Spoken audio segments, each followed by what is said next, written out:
Entends-tu le chant joyeux? Jésus sauve aujourd'hui. Il retentit en tout lieu. Jésus sauve aujourd'hui. C'est un cri de délivrance, un cantique d'espérance qui remplit l'espace immense. Jésus sauve aujourd'hui. Chers amis, bonjour et merci de nous avoir choisis. Je remercie Dieu pour l'attention que vous nous portez et qui permet que chaque fois que nous mettons en ligne une nouvelle vidéo, vous la regardez, vous écoutez ce que le Seigneur a à vous dire sur votre cœur au travers de ce qui est dit. J'aimerais donc rapidement prier avec vous quelques instants afin que le Seigneur puisse contrôler toutes choses pour sa gloire. Père Saint, je bénis ton Saint-Nom, je te glorifie et Seigneur, je te remets ce programme. Je demande que vraiment au travers de ce qui va être dit, Seigneur, de ta part, que les cœurs soient touchés, qu'il y ait une interrogation, qu'il y ait vraiment une vive prise de conscience, Seigneur, de ce que tu veux pour que l'homme puisse entendre ta voix, puisse te chercher et qu'il puisse être sauvé. Seigneur, merci encore et bénis tous ceux qui vont, tous les auditeurs, les internautes, tous ceux qui vont écouter ce programme, qu'ils puissent vraiment être fortifiés et encouragés au nom de Jésus. Je t'ai prié. Amen. Le thème que j'ai choisi pour vous cette semaine, c'est dans Romains chapitre 10, versets 9 à 10, qui nous parle de la confession du nom de Jésus. Confession du nom de Jésus. Nous allons lire le texte qui se rapporte à ce que je dis. Dans Romains 10, versets 9 à 10, il nous dit que si tu confesses de ta bouche le Seigneur Jésus et si tu crois dans ton cœur que Dieu l'a ressuscité des morts, tu seras sauvé. Car c'est en croyant du cœur qu'on parvient à la justice et c'est en confessant de la bouche qu'on parvient au salut. Et oui. Il nous dit que si tu confesses de ta bouche le Seigneur Jésus et si tu crois dans ton cœur que Dieu l'a ressuscité des morts, tu seras sauvé. Chers amis, c'est quoi confesser? Confesser, c'est dire, ok, je suis d'accord avec ce qui est dit. Je confesse que je suis d'accord. Je confesse, je suis partie prenante, j'adhère à cette idée et il s'agit bien évidemment du nom de Jésus. Alors, si je confesse le nom de Jésus, comme nous dit le texte, si je confesse le nom de Jésus, si le nom de Jésus est proclamé dans ma bouche, si je parle de Jésus, eh bien, je suis sauvé. Mais bien sûr, cela s'entend que vous n'allez pas simplement parler de Jésus pour faire joli, pour essayer de faire belle figure. Non, il faut que ça soit une conviction, il faut que ça soit quelque chose de profond, quelque chose de vécu, quelque chose que vous... c'est une relation avec le Seigneur Jésus. C'est une relation d'amour. Si vous parlez de cette personne, c'est que vous l'aimez. Laissez-moi vous dire, lorsqu'un homme a enfin épousé l'être cher qu'il a toujours apprécié, fiancé d'abord, comme se veut la tradition, dans les règles de l'art, selon ce que la parole de Dieu nous montre aussi, il y a eu fiançailles, il y a eu préparation au mariage, il y a eu concertation, il y a eu échange, il y a eu parole. Eh bien, c'est là quelque chose de formidable, c'est que quand cet homme a longtemps, pendant quelque temps, il a appris à connaître cette jeune fille, la jeune fille également a appris à connaître ce jeune homme en échangeant, non pas qu'il y ait des rapports sexuels, non, c'est pas ça, mais je veux dire en échangeant verbalement, en apprenant à s'écouter, en apprenant à échanger. Eh bien, il y a quelque chose de fort qui se grave dans son cœur. C'est l'amour pour cette personne, cette jeune personne. De même que cette jeune fille, en apprenant à écouter celui qu'elle veut pour époux, eh bien, elle apprend à développer de l'amour. Elle apprend à développer comment on appelle, une cohésion. Ces deux personnes s'aiment, disons ça le plus simplement possible. Et lorsque cette personne va parler de sa fiancée ou de son fiancé, eh bien c'est avec beaucoup d'amour, c'est avec passion, c'est avec beaucoup de charme, c'est avec beaucoup de zèle. Voilà. Et donc il nous dit que l'amour de Dieu a été manifesté. Pardon, c'est pas ce texte, le texte que je dis, c'est si tu confesses. Oui, voilà. Si tu confesses de ta bouche le Seigneur Jésus, c'est-à-dire que si j'en viens au Seigneur Jésus, puisque c'est là le but de notre causerie aujourd'hui, si j'en viens à confesser le nom de Jésus, c'est qu'il y a quelque chose qui s'est passé dans mon cœur. C'est qu'il y a une relation d'amour avec mon Dieu, avec Jésus, le prince de la vie, celui qui est sorti vainqueur de la tombe et qui est vivant pour toujours, au siècle des siècles. Jésus, lorsque je prononce le nom de Jésus, mon être tout entier est en train de chanter. Alléluia. Si tu confesses de ta bouche le Seigneur Jésus et si tu crois dans ton cœur, car c'est dans le cœur qu'il faut commencer par avoir cet échange avec Dieu. Ce n'est pas aimer Dieu intellectuellement, dire des choses pour dire des choses, mais il faudrait que ça soit vécu de l'intérieur. Il faut que cette relation avec Dieu, en sachant que Dieu a ressuscité des morts, Jésus son Fils, si nous confessons ça, frères, chers amis, si nous le confessons, nous sommes les plus heureux de tous les hommes. Et il nous dit que tu seras sauvé. Le Seigneur n'est pas en train de nous dire, oui, peut-être que, on ne sait jamais, peut-être il adviendra un jour, tu seras sauvé. Non, il nous dit que si tu confesses de ta bouche le Seigneur, si tu parles de lui, si tu es en train d'exposer l'intérêt de Dieu, l'intérêt du Seigneur, ce qu'il a fait, il est à la croix du Calvaire, il s'est dépouillé de son autorité, il s'est livré publiquement, il s'est livré volontairement. Alors si je parle de lui, si je parle de cette vie-là, si je parle de l'exemple qu'il nous a laissé, si je parle de l'amour que Dieu a déployé en envoyant son Fils, si je parle de Jésus qui a reçu le nom qui est au-dessus de tout nom, devant lequel tout genou fléchit dans le ciel, sur la terre et sous la terre, alors si je parle de cette personne, je serai sauvé. Je suis sauvé. Amen. Alléluia.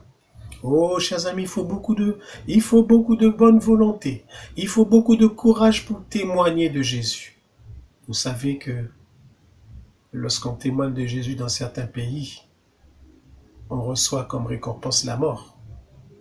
Mais cela ne doit pas nous décourager qui que ce soit, dans le sens où que lorsque nous parlons de Jésus, nous savons de qui nous parlons. Nous parlons de la personne dans laquelle cette personne habite au royaume céleste. Il nous dit qu'il est à la droite du Père. Il intercède pour nous. Il est un avocat. Et il viendra nous chercher pour nous consoler de tout ce que nous avons vécu pour lui. Parce que lui, il est passé avant nous. Il nous a laissé l'exemple. Car c'est en croyant du cœur qu'on parvient à la justice. Si je crois dans mon cœur que Dieu a vraiment laissé aller son Fils sur la terre pour moi, pour mes péchés, pour que je sois sauvé, alors si je crois dans mon cœur que c'est une réalité, alors je rentre, chers amis, quelle joie, quel bénéfice, je rentre dans le bénéfice de la justice divine, de la justice de Dieu. Je ne suis plus condamné. Ceux qui ne veulent pas Jésus dans leur vie, ceux qui ne veulent pas recevoir le Christ comme sauveur dans leur vie, ils sont déjà condamnés, nous dit la parole. Parce qu'ils n'ont pas cru au nom du Fils unique de Dieu. Ils l'ont foulé aux pieds. Alors c'est pourquoi que je te demande ce matin, toi qui m'écoutes, accepte Jésus dans ta vie. Il n'y a qu'une chose qui peut te faire échapper à toute cette colère de Dieu. qui viendra sur le monde, c'est de croire en Jésus, de proclamer son nom, de faire de lui le centre de ta vie et de croire de tout ton cœur. Parce que si tu crois de tout ton cœur, la justice de Dieu est sur toi. C'est-à-dire que son zèle, son amour pour toi, à cause de Jésus, son Fils, qui a été donné pour toi, alors il te voit juste à cause du fait que tu t'es donné à Jésus. Et c'est le fait de confesser de ta bouche le nom de Jésus que tu parviens au salut. Oui. Je ne suis pas sauvé dans la mesure où je ne suis pas en train de dire autour de moi, oui, voilà, Jésus est merveilleux. Si je ne peux pas témoigner de Jésus, il y a quelque chose qui ne va pas. On est bien d'accord. Je ne témoigne pas de lui, je ne parle pas de lui. Il y a quelque chose qui ne va pas. Lorsque vous allez dans un restaurant, et que vous avez été royalement servi. Les gens qui étaient là, ils vous ont mis au petit soin. Vous avez été gâtés. Lorsque vous rencontrez un ami, peut-être en sortant de ce lieu merveilleux où vous avez passé un moment formidable, lorsque vous rencontrez un ami, peut-être le jour même, ou le lendemain, ou le surlendemain, que sais-je, qu'est-ce que vous allez vous empresser de dire, vous qui aimez les bonnes choses, les bonnes tables? Vous allez lui dire, eh mon ami, j'ai été dans un restaurant là, hier soir ou avant-hier soir, peu importe, mais alors chapeau bas. J'ai été vraiment gâté, c'était une bonne cuisine. Vous proclamez ce que vous avez vécu. Vous dites autour de vous ce que vous avez vécu. Et c'est merveilleux, n'est-ce pas? Vous avez annoncé, vous avez proclamé que, eh bien, ce lieu, cette rencontre vous a fait vraiment chaud au cœur, vous a béni. Eh bien, le Seigneur, c'est pareil. Pour Dieu, c'est pareil. Si tu confesses le nom de son Fils, tu parviens au salut. Parce qu'on ne peut pas, voyez-vous, on ne peut pas parler en se disant, oui, je suis enfant de Dieu, je suis chrétien, voilà, nani nana, et puis que on m'entende pas parler de Jésus dans ma vie. On m'entend pas proclamer le nom de Jésus dans ma vie. On m'entend pas faire de la publicité pour mon Sauveur. Eh bien, s'il en est ainsi, le Seigneur nous dit que si nous avons honte de lui, il aura aussi honte de nous devant son Père. Donc, c'est pourquoi que nous devons véritablement mettre notre foi en mouvement de façon à parler de notre Seigneur, confesser son nom, publier ses hauts faits, comme David l'a fait tellement de fois. J'aimerais simplement vous inviter maintenant à prier avec moi. J'aimerais vraiment ce matin que vous puissiez faire un pas de plus. Peut-être que vous êtes un chrétien qui est là, taciturne, vous êtes dans votre coin, vous n'osez pas parler de Jésus, vous n'osez pas montrer la différence qui est en vous, mais si vous faites les choses de cette manière, vous ne faites pas la joie de votre Sauveur, parce que le Seigneur Jésus, il ne s'est pas lassé, voyez-vous, il ne s'est pas lassé de parler du royaume de son Père. Il ne s'est pas lassé de parler du royaume de son Père. Donc, je vous invite à prendre ce pas. Peut-être que vous avez du mal à vous exprimer, vous êtes un peu renfermé sur vous. Le Seigneur peut vous donner cette force de témoigner pour lui. Voilà, j'aimerais donc prier avec vous maintenant. Seigneur, je te bénis, je te remercie pour ce moment passé, pour ces quelques paroles d'encouragement.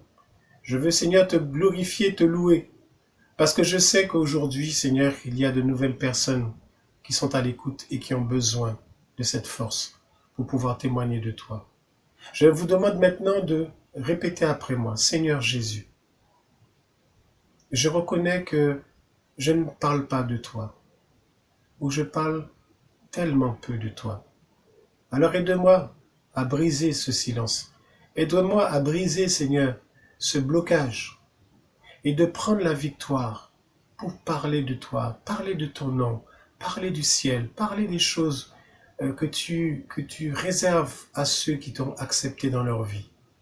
Seigneur, je veux confesser de ma bouche, je veux proclamer, Seigneur, que tu es mon Seigneur et mon roi et mon Dieu. Alors, Seigneur, donne-moi cette force de le faire dans le nom de Jésus. Amen. Vous avez prié avec foi. Vous vous êtes dit, oui, je veux prendre cette victoire aujourd'hui. Et vous avez raison. Alors que le Seigneur vous accompagne, que le Seigneur vous garde, que le Seigneur vous encourage dans cette nouvelle direction que vous prenez maintenant pour lui. Qu'il vous fasse grand bien. À lui soit toute la gloire. Amen. On se retrouve très prochainement pour une nouvelle vidéo. À très bientôt. Que Dieu vous bénisse. À la prochaine fois. Entends-tu le chant joyeux? Jésus sauve aujourd'hui.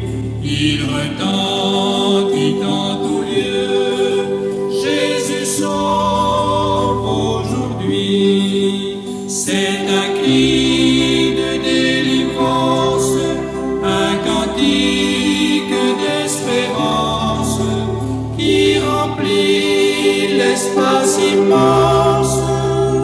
Jésus sauve.